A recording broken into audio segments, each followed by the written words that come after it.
Hello welcome back. तो इस video में मैं ये बताने के लिए आ रखा हूँ कि जैसे क्वेश्चन देख के कई बच्चों को समझ में नहीं आता, कईयों ने मुझसे पूछा भी है कि करना क्या है, क्वेश्चन में स्टार्ट कैसे करना है, कौन सा मेथड लगेगा, ये पता नहीं चलता। तो वही बात करूँगा। तो देखो, जैसे बहुत सारे क्वेश्चन हैं तो मैं हर एक के बारे में बता रहा हूँ कि कैसे आपने सोचना है कि करना क्या है। अगर कोई भी क्वेश्चन आ जाए और इस तरीके से करोगे तो कोई क्वेश्चन आपको नहीं भी आता होगा ना, तो उसे भी आप कुछ ना कुछ सॉल्व कर ही लोगे पेपर में। तो ध्यान से देखो। तो जैसे हमें एक क्वेश्चन बोला है, फॉर एग्जाम्पल जैसे जावा के एरे का ये क्वेश्चन बोल लेता हूँ कि बोला है चेंज 0 to 1 and 1 to 0। जहाँ भी 0 मिले उसको 1 से चेंज करो एक एरे में, जहाँ भी 1 मिले उसको 0 से चेंज करो। जस्ट एन एग्जांपल, ये एक क्वेश्चन अगर आ गया तो एक एरे में करना है हमें, ऐसा ना। तो देखो, सबसे पहले तुम्हारे दिमाग में आना चाहिए कि हमें एक एरे तो बनाना पड़ेगा। पहली चीज़ तो तुम एक एरे बनाओगे, ठीक है, ऐसे सोचो ना। अच्छा, एक एरे बनाना पड़ेगा, उसके बाद मेरे को 0 को 1 में चेंज करना है और 1 को 0 में। तो पहले मुझे पता तो चले कि 0 है कहाँ और 1 है कहाँ। तो ये पता करने के लिए मुझे एक लूप लगाना पड़ेगा, मतलब हर एलिमेंट में आना पड़ेगा। फिर हर एलिमेंट में आऊँगा तो मेरे को एक कंडीशन लगानी पड़ेगी चेक करने के लिए कि अगर एलिमेंट 0 होता है तो उसे 1 कर दूँ, 1 होता है तो उसे 0 कर दूँ। बात समझ में आ रही? तो एक ऐसे अपना प्रोटोटाइप मन में बनाना, तब उसको अपने पेपर में छापना, या पेंसिल से रफ बना के पहले देख लेना, तब उसको फाइनल कर लेना इस तरीके से। अब जैसे एक और क्वेश्चन है, आपको बोला गया जैसे मैक्सिमम और ग्रेटेस्ट और स्मॉलेस्ट एलिमेंट फाइंड करना है एरे का। फॉर एग्जांपल ये थोड़ा इंपॉर्टेंट सा भी है। तो ग्रेटेस्ट या मैक्सिमम और मिनिमम एलिमेंट फाइंड करना है तो सबसे पहले एक एरे लेना पड़ेगा। वो तो क्वेश्चन में बोला जाएगा आपको कि एक एरे लो, तो सबसे पहले एक फॉर लूप लगा के एक एरे बना लेना। अब उसके बाद एरे तो बना लिया, अब आपको मैक्सिमम और मिनिमम फाइंड करना है। तो इसका तरीका क्या होगा, क्या कैसे करोगे, क्या करोगे, स्टार्ट कैसे करोगे? तो पहले तो 2 वेरिएबल बनाने पड़ेंगे, मैक्स और मिन के लिए।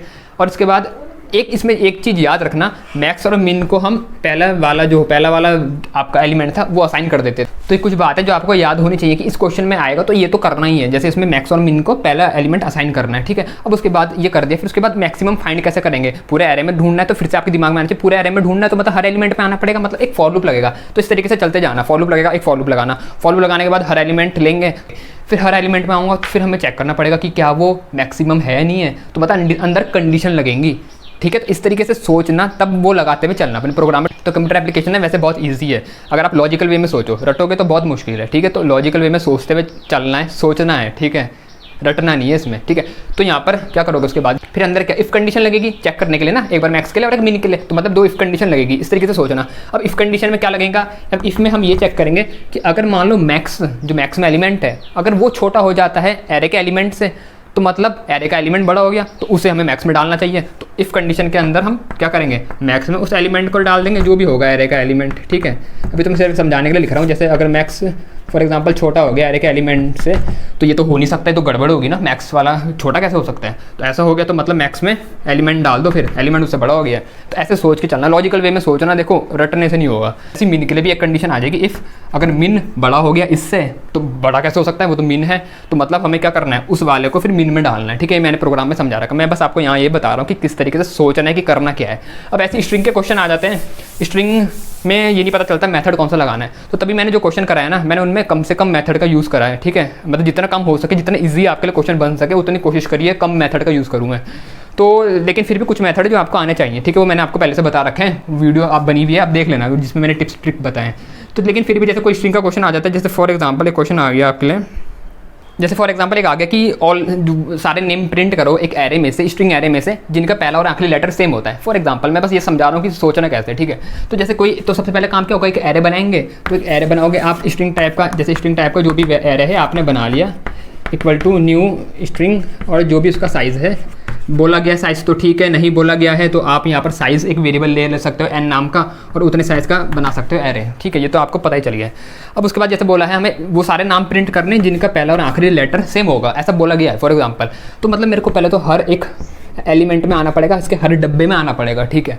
हर डब्बे में आने के लिए क्या करते हैं, फॉर लूप लगाते हैं। तो मतलब अब एक इसके बाद मेरे को फॉर लूप लगाना पड़ेगा, इतना समझ में आ रहा। तो जैसे इसके बाद एक फॉर लूप लगाया, तो स्टेप समझ में आ रहे हैं ना, मतलब चलना कैसे है। तो फॉर लूप लगेगा, अब फॉर लूप के अंदर करूँगा क्या, इसके हर एक में आऊँगा, तो वो यहाँ पर आप कर सकते हैं int I equal to 0, I less than जो भी इसकी लेंथ होगी, अगर पता है ठीक है, नहीं पता है तो ए डॉट लेंथ आप यहाँ पर निकाल सकते हो, या अलग से ऊपर एक वेरिएबल बना सकते हो, एक वेरिएबल एल नाम का, उसमें लेंथ निकाल सकते हो, ठीक है। और आई प्लस प्लस इस तरीके से हम ये लूप चलाएंगे और क्या करेंगे, हर एक बॉक्स में आएंगे, हर एक डब्बे में आएंगे। कैसे आएंगे, अब ए नाम था इसका, तो क्या करेंगे, ए हर बॉक्स आई से डिनोट हो रहा है, आई की वैल्यू ऑटोमेटिकली बढ़ती है, तो 0 1 2 ऐसे हम इसमें आते जाएंगे।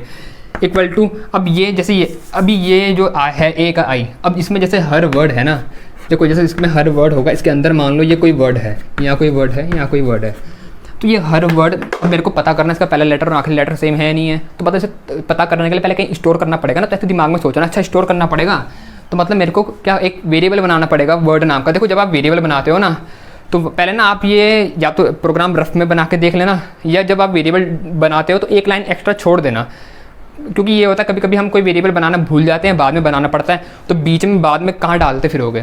तो या तो पहले लाइन छोड़ दो या फिर रफ में बना लो कि क्या क्या वेरिएबल, एक बार पहले सोच लो कि मेरे को ऐसे करना है, इतने वेरिएबल बनाने पड़ेंगे, तो तब अपना प्रोग्राम बनाना, मतलब जो आपको ठीक लगे वो देख के करना, ठीक है। पर ऐसा ना हो कि पहले बना दिया बाद में वेरिएबल की जरूरत पड़ रही, फिर जगह नहीं हो रही कहीं डालने की, तो वो तब गलत हो जाएगा, ठीक है ना। तो देखो जैसे यहाँ पर है मेरे को चेक करना है हर वर्ड का, तो एक वेरिएबल मेरे को बना के रखना पड़ेगा, इतना समझ में आ रहा है। एक वर्ड नाम का वेरिएबल बनाना पड़ेगा या कोई सा भी नाम का जिसमें हर वर्ड को स्टोर करूँगा। तो मतलब मैंने एक स्ट्रिंग टाइप का वर्ड नाम का वेरिएबल बना रखा है जिसमें हर वर्ड डालूंगा। तो यहाँ पर जैसे हर वर्ड इसमें डालूंगा तो क्या लिखूंगा, वर्ड इक्वल टू हर एक को, तो ए का आई। अब जब चलेगा तो पहली बारी में इसका पहला वाला वर्ड इसमें आएगा, फिर इसका आएगा। अब बारी बारी आ रहा है ना हर एक, तो जैसे ही आ रहा है लगे हाथ उसे चेक भी करना पड़ेगा कि क्या इसका पहला लेटर आखिरी लेटर सेम है, होगा तो प्रिंट कर दो, नहीं होगा तो मत करो। तो वो इसी लूप के अंदर करेंगे, क्योंकि लूप क्या कर रहा है, हर वर्ड में आ रहा है, एक बार इसमें एक बार इसमें एक बार इसमें। तो जैसे जैसे हर एक में आऊँगा चेक करते हुए चलूँगा साथ साथ, भाई सेम है आखिरी और पहला वाला लेटर प्रिंट कर दो, नहीं है तो आगे बढ़ जाओ। तो आगे तो ऑटोमेटिकली बढ़ता रहेगा, लेकिन मान लो सेम हो गया तो इफ़ कंडीशन इसलिए इसी के अंदर लगा देंगे कि इफ़। अब चेक करने का मैंने आपको तरीका बताया था, ये भी याद कर लो। पहला लेटर और आखिरी लेटर कैसे चेक करेंगे, जैसे जो ये है हमारी ये है स्ट्रिंग का एरे, तो स्ट्रिंग का एरे है तो इसका इंडेक्स भी 0 से शुरू होगा, 1 2 ऐसे चलता जाएगा। अब इस स्ट्रिंग के एरे के अंदर क्या है, इसके अंदर क्या है, स्ट्रिंग है ना, तो जो अंदर स्ट्रिंग है ना वो भी तो एरे की फॉर्म में स्टोर होगी, उसका भी 0 1 2 ऐसे इंडेक्स होगा। समझ में आ रही बात, मतलब स्ट्रिंग कहीं भी हो एरे की फॉर्म में स्टोर होती है। तो स्ट्रिंग जैसे मान लो मैंने यहाँ पर अगर हाई लिखा होता, हाई फॉर एग्जाम्पल, तो ये हाई ऐसे आया होता HI, मतलब इसके 0 इंडेक्स में एक हाई नाम का वर्ड है जो खुद स्ट्रिंग की फॉर्म में स्टोर हो रखा है, जिसका पहला इंडेक्स 0 है फिर 1 है। तो जैसे अगर यहाँ पर वर्ड आया तो अब इसमें चेक करेंगे हम कि अगर इसका पहला लेटर, तो ऐसे लॉजिकली सोचा करो तो तुम्हें आराम से खुद प्रोग्राम बनता जाएगा, तुम्हें ये नहीं सोचना पड़ेगा अगली लाइन होगी क्या, आगे लिखेंगे क्या करना पड़ेगा, ठीक है। तो जैसे इसका पहला लेटर है वो किस में है, हमेशा पहला लेटर 0 पे होता है, तो हमें पता है। तो यहाँ तो सीधा लिख देंगे word dot char at 0। Character के लिए याद रखना, स्ट्रिंग में से कभी भी कैरेक्टर चेक करना हो, निकालना हो कोई, तो कैर एट मेथड का यूज़ करते हैं, लेकिन कैरेक्टर एरे में नहीं करते, क्योंकि कैरेक्टर एरे पहले से ही कैरेक्टर टाइप का होता है, ठीक है। तो यहाँ पर कैर एट मेथड का यूज़ करेंगे। तो समझ में आ रहा है कैसे मेथड हमें पता चलेगा। जैसे हमें क्वेश्चन में बोला जाए कि किसी को लोअर केस करो अपर केस करो, तो क्वेश्चन खुद चिल्ला चिल्ला के बोलता है कि मेरे को लोअर केस करो, मतलब लोअर केस मेथड का यूज़ करो, अपर केस करो तो अपर केस का यूज़ करो। तो कुछ मेथड पढ़ लेना, कुछ प्रोग्राम है जो मैंने सब के करा रखे हैं लगभग, तो उनको देख लेना, फिर आपको आइडिया मिल जाएगा कि कब कौन सा मेथड यूज़ करना पड़ता है, ठीक है। तो जैसे यहाँ पर है, और आखिरी वाला लेटर देखो, कुछ बातें याद भी रखना। जैसे किसी भी स्ट्रिंग का हमें पता है लेंथ क्या बताती है, कितने उस पर कैरेक्टर है, और आखिरी इंडेक्स ना हमेशा कैरेक्टर जो हमारी जो लेंथ है उससे 1 नंबर कम होता है। तो ये बात याद रखना, दिमाग में बिठा लेना, ठीक है, कि आखिरी इंडेक्स क्या होता है, लेंथ से 1 नंबर कम। तो जैसे मेरे को आखिरी इंडेक्स में ही मेरा आखिरी कैरेक्टर होगा, तो अगर मैं चेक करूँगा कि क्या इसका पहला कैरेक्टर आखिरी कैरेक्टर के बराबर है, तो मतलब मैं लेंथ से 1 नंबर कम वाले इंडेक्स पे चेक करूँगा। तो जो भी मैंने क्वेश्चन कराया आपने देखा होगा, वहाँ पर मैंने लिखा है कि कैर एट जो भी है वर्ड हमारा, जैसे यहाँ वर्ड में है तो वर्ड डॉट लेंथ -1 ऐसा करते हैं, लेंथ में से 1 नंबर कम करते हैं, मतलब आखिरी इंडेक्स को चेक करते हैं, ठीक है। जो भी क्वेश्चन आप देख लेना क्वेश्चन, ठीक है। तो मतलब इस तरीके से आपने सोचना है, ठीक है, इस तरीके से आपने अपने प्रोग्राम को बनाना है। अब ऐसे किसी और क्वेश्चन को देखते हैं। जैसे क्वेश्चन था कैरेक्टर एरे का कि display number of vowel number of digit, जितने भी डिजिट है वो डिस्प्ले करो और जितने भी वॉवल हैं वो डिस्प्ले करो, एक कैरेक्टर एरे है, ठीक है। तो इसमें जैसे ए हो गया, 1 हो गया, इसमें ये हो गया, इसमें ये हो गया, इसमें ये है, तो वॉवल ये है ए ई, इसको प्रिंट करना है, डिजिट है जो 1 है इसको प्रिंट करना है। तो वो कई तरीके हैं। अब इसमें क्या करोगे पता, जैसे मैंने आपको बोला ये करो, तो क्या करोगे, सबसे पहले दिमाग में आएगा कि मेरे को एरे बनाना पड़ेगा एक, तो सबसे पहले कैरेक्टर टाइप का एक एरे बनाओगे, कुछ भी बना दिया, न्यू कैर, जितना भी साइज़ बोला है 10 बोला 10 साइज़ का, n बोला n साइज़ का बना दोगे आप।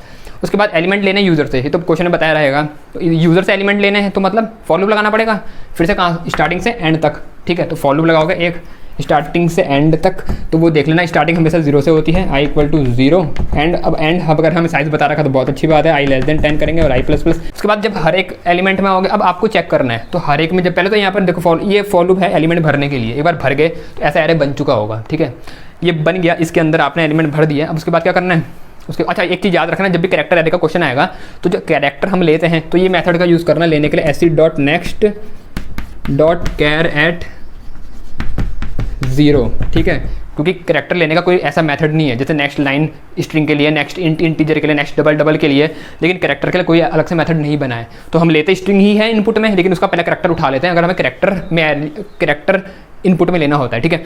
तो ये तो हो गया, जैसे आपने कैरेक्टर इनपुट में लेना है तो यहाँ पर इनपुट में आ गया। अब आपके दिमाग में ये इमेज बन जानी चाहिए कि अच्छा इतना काम हो गया मेरा, अब आगे क्या करना है, जो अब आगे आपको करना होगा उसी के लिए सोचोगे ना। तो अब आगे आपको क्या करना है, अब फिर से हर एलिमेंट में आना है और चेक करना है कि वो है क्या, वोवल है कि क्या है।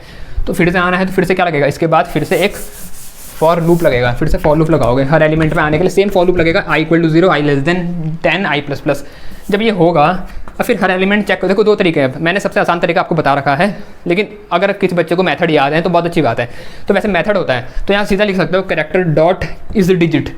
भाई एक मेथड था ना इस डिजिट मेथड, अगर डिजिट होता है कोई चीज़, तो जैसे फॉर एग्जांपल ये लूप चल रहा है तो मैं हर कैरेक्टर में आऊँगा, अब उसने बोला है अगर डिजिट है तो प्रिंट कर दो, तो एक मेथड में यहाँ लगाऊंगा इफ़, जो जैसे ये कैरेक्टर है, if character dot is digit कौन, अगर डिजिट है कौन, हर एक के लिए चेक करूँगा, अगर डिजिट है तो प्रिंट कर दो। तो एरे मेरा किस नाम का था, सी एच नाम का, तो डिजिट है कौन, सी एच का, हर एक सी एच का आई। भाई सी एच तो पूरे एरे का नाम है, लेकिन आई हर एक एलिमेंट के लिए यूज़ हो रहा है। तो मतलब बारी बारी जब लूप चलेगा मेरा तो हर एलिमेंट यहाँ पर आएगा, चेक होगा कि क्या वो डिजिट है, अगर होगा तो प्रिंट कर देंगे यहाँ पर, नहीं होगा तो छोड़ देंगे। लेकिन इसका दूसरा तरीका मैंने बताया था, देखो इसमें ना आपको मेथड याद करना पड़ेगा, लेकिन किसी ने नहीं कर रखे तो आखिरी टाइम में इतने कौन करेगा। तो एक और तरीका था ना, डिजिट क्या है, हमें पता है डिजिट कहाँ से स्टार्ट होते हैं, 0 से होते 9 तक, इसके अलावा नहीं होते। किसी ने मुझसे पूछा था कि इसके अलावा भी तो हो सकते हैं। देखो डिजिट की बात करिए, नंबर की नहीं बोली है। कैरेक्टर में सिंगल डिजिट आएगा तो सिंगल डिजिट मुझे बता दो जरा कितने होते हैं, 0 से लेकर 9 के अलावा कोई और होता है क्या, होता तो मुझे बता देना फिर।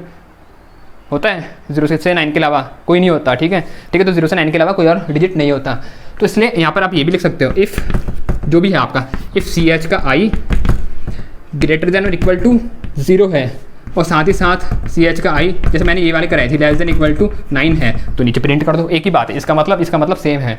जो ये आपका ये मेथड बना होगा ना डिजिट चेक करने का, जब इसके अंदर कहीं कोडिंग हो रखी होगी तो उसमें भी ऐसे कुछ बना होगा लूप कि अगर ऐसा कुछ होता है तो ये कर दो। तो आपके लिए है सीधा बनाया, लेकिन अगर याद नहीं होता तो ये कर लो, तो एक ही बात है। तो मैंने आसान तरीके से आपके क्वेश्चन सॉल्व करवाए हैं, लेकिन फिर भी आपको जो ठीक मैंने बता रखा है, एक क्वेश्चन करने के 100 तरीके होते हैं, तो आपको जो आसान लगे जिस हिसाब से होता है उससे करना, ठीक है। कोई तरीका गलत नहीं है जब तक आंसर सही आ रहा है। अब ऐसी वोवल चेक करने के लिए इफ़ सी एच का आई अगर ये इक्वल टू ए है, एक वोवल ए होता है, और अगर सी एच का आई इक्वल टू ई है, और अगर ऐसी आई है, ओ है, यू है, तो मेरे ख्याल से आपको समझ में आ रहा होगा किस तरीके से आपको क्वेश्चन बनाने हैं, किस तरीके से सॉल्व करने हैं। तो एक और क्वेश्चन देखते हैं।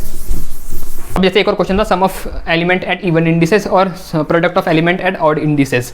तो जैसे एक एरे है मेरे पास, मतलब इसमें जैसे ये होता है ना एरे 0 1 2 3 4, मतलब कहने का मतलब ये था sum of element at even indices. Even कौन से होते हैं, जैसे 0 हो गया, 2 हो गया, 4 हो गया, इनको बोलते हैं इवन इंडेक्स। ये इवन है जो मैंने ऐसे करके बता रखे, और जो मैंने सर्कल कराए हैं जैसे ये है, ये हो गए हमारे ऑड, ठीक है। तो क्वेश्चन में था कि जो एलिमेंट हमारे इवन इंडेक्स में है उनका सम कर लो, या उल्टा भी आ सकता है, उनका प्रोडक्ट कर लो और बाकियों का सम।